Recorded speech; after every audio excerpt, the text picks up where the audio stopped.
Баршаңызға қайырлы күн. Келіп жеткен Рамазан айы құтты болсын. Бүгін сіздермен осындай жұмсақ бауырсақтың рецептін бөлісемін.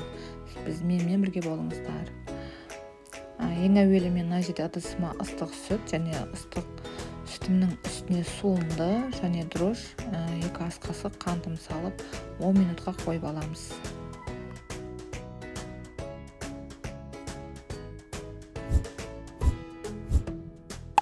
10 минутымыз өтті. Енді осы дайын үстіне қаймағымызды және тұзымызды салып жақсылап араластырып аламыз.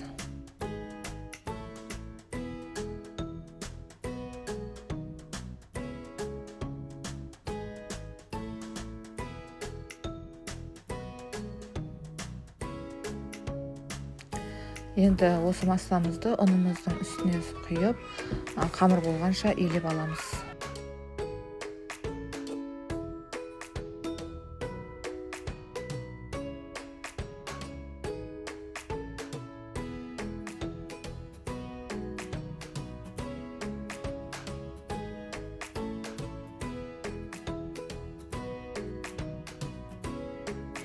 Міне біздердің қамырымыз дайын болды, жұмсақ осындай.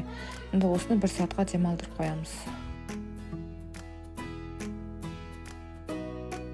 Міне біздің қамырымыз 1 сағаттай тұрды. Осындай көтеріліп, әдемі жұмсақ болып шығу керек. Енді осы қамырымызды домалақ етіп, әркім қалауынша өздеріңіз білесіздер қалай не қылса да, мен осы жерде домалақ формада істеп аламын. Қамырымызды өте жұқайтып жібермеңіздер. Осындай мен арнайы домалақ форма етіп істеп алдыңыздар. Енді осыны қызып тұрған майымызға пісіріп ала береміз.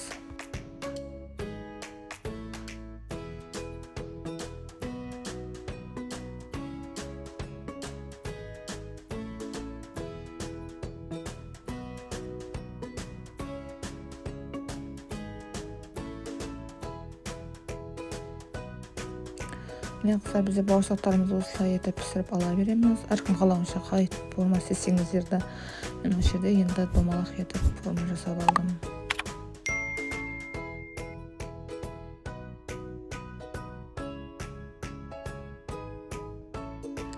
Міне қыздардың, біздердің бауырсағымыз дайын болды. Астарыңыз дәмді болсын.